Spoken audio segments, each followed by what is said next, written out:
Estamos a viver aumentos históricos do preço dos combustíveis. A partir de segunda-feira, abastecer o carro vai ficar mais caro do que nunca. Consequências pesadas, provocadas pela guerra no Médio Oriente, que está já a ter um forte impacto no preço do petróleo. Por isso, hoje vamos falar sobre como o governo está a lidar com isso e perceber se essa é a melhor forma de resolver o problema. Decidi lançar este vídeo no dia 8 de março porque vimos no dia 9, segunda-feira, um aumento de 7 cêntimos por litro para a gasolina e um aumento de 19 cêntimos por litro para o gasóleo. Estes são aumentos históricos e para combater esse aumento, o governo decidiu, nesta primeira fase, dar um desconto no ISP para o gasóleo. O governo vai introduzir um desconto extraordinário e temporário do ISP. Aliás, sem esse desconto, o aumento teria sido de 23 cêntimos. Ainda teria sido um aumento maior. Mas será que essa é a melhor medida para combater este problema? Para percebermos melhor o que está a acontecer, eu vou explicar o que é o ISP. E o ISP é um imposto sobre combustíveis e que tem dois objetivos. Um deles é desincentivar a utilização do petróleo, dos combustíveis fósseis, ou seja, desincentivar o consumo deste tipo de fonte de energia.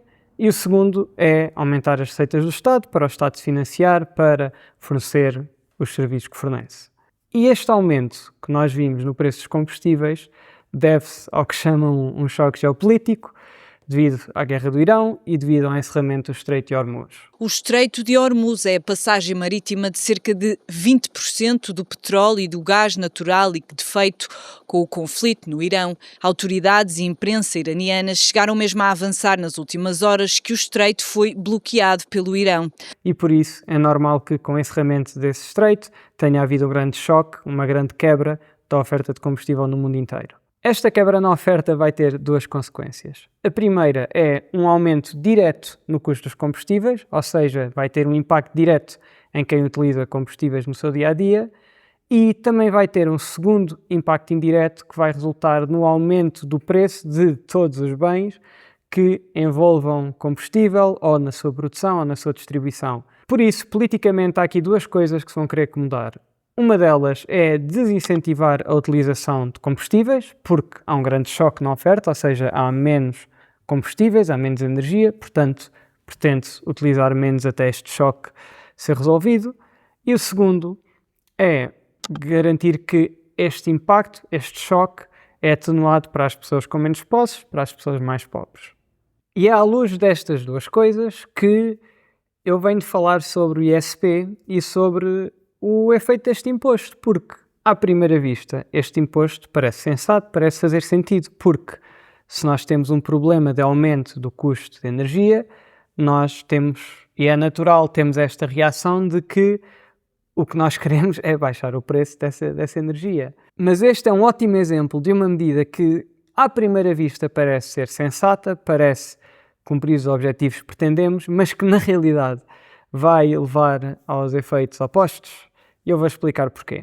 Porque com esta medida o que está a fazer na realidade é incentivar o consumo de mais combustível. Porque se nós temos este choque que leva a este aumento do preço dos combustíveis, ao nós aplicarmos este desconto, nós estamos a baixar o preço artificialmente e a incentivar a que mais combustível seja consumido.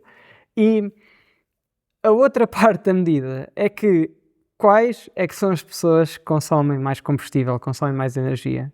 São as pessoas mais ricas da sociedade, ou seja, nós temos uma medida que, por um lado, incentiva a utilização de mais energia, que é exatamente o oposto do que se pretende, e por outro lado, é uma medida regressiva, ou seja, é uma medida que afeta desproporcionalmente mais, ou seja, beneficia mais as pessoas com mais dinheiro, porque são elas que, se utilizam mais combustível, são elas que, em termos de valores absolutos, vão beneficiar mais desta redução.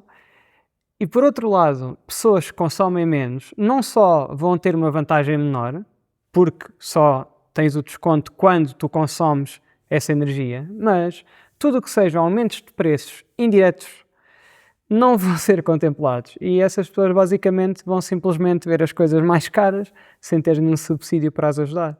E eu quero deixar claro que esta crítica não é exclusiva ao governo atual, ao que o governo atual está a fazer, porque nós vimos exatamente a mesma coisa acontecer como resposta à inflação pós-pandemia e inflação devido à guerra da Ucrânia. E sim, eu sei que o auto-voucher existiu. Que nós vimos também nessa altura a redução do ISP, uma redução ainda maior do que aquela que estamos a ter agora, com a agravante que, como parte da resposta à pandemia, nós tivemos a impressão de quantidades enormes de dinheiro que foram parar maioritariamente às pessoas mais ricas e acabámos por ter um duplo incentivo para que os maiores consumidores de combustível, de energia, consumissem ainda mais. E mais uma vez, isto mostra como os políticos, os economistas, os jornalistas não pensam na economia de uma perspectiva de distribuição e acabam por estar a discutir medidas ou a pensar em medidas ou colocar em prática medidas que parecem beneficiar a maioria das pessoas, quando na realidade há pessoas para as quais esta medida não tem qualquer impacto positivo. Nós já vimos que esta medida tem maior impacto para as pessoas mais ricas, que é exatamente o oposto daquilo que se pretende, e não dá qualquer desincentivo ao consumo de combustível, aliás, incentiva ao consumo ao baixar artificialmente o preço.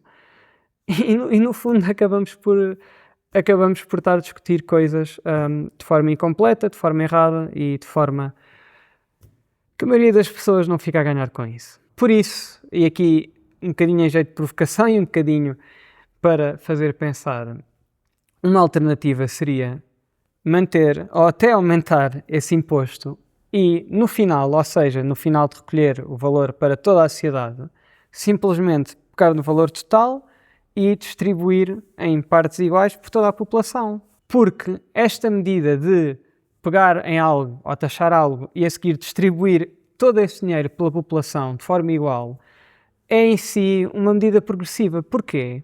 Porque nós sabemos que quando nós distribuímos dinheiro pela sociedade, quando distribuímos uma dada quantidade de dinheiro, nós sabemos que essa medida afeta de forma positiva principalmente quem tem menos dinheiro, porque são essas pessoas que têm mais necessidade de consumir bens básicos e são elas que, no fundo, vão colocar maior quantidade de dinheiro a circular, porque essas pessoas gastam praticamente todo o dinheiro em bens e serviços e não são pessoas que usam, por exemplo, para comprar mais ativos, ou comprar mais casas, ou comprar mais ações. Mas, além disso, isso também continuava a desincentivar esse uso de combustível, porque esse valor, esse combustível continuaria caro, porque o que acontecia é que as pessoas, em vez de terem 20, 30 euros de desconto em combustível, por exemplo, durante um mês, o que acontecia é que essas pessoas conseguiam, no fundo, ter 50, 100 euros por mês disponível para gastar no que quisessem, porque o que a maioria das pessoas precisa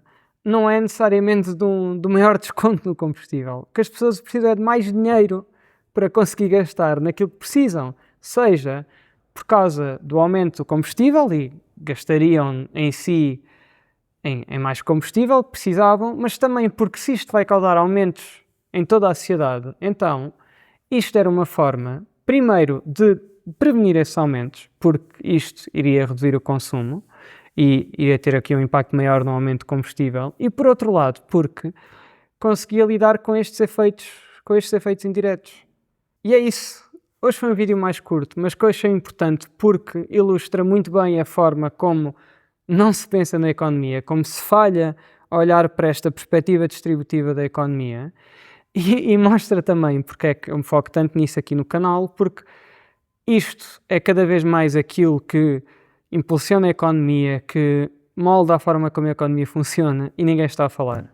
Por isso, eu estou aqui a falar todas as semanas, estou aqui a explicar-vos como a economia funciona, por isso, subscrevam, partilhem com família e amigos e juntem-se a nós.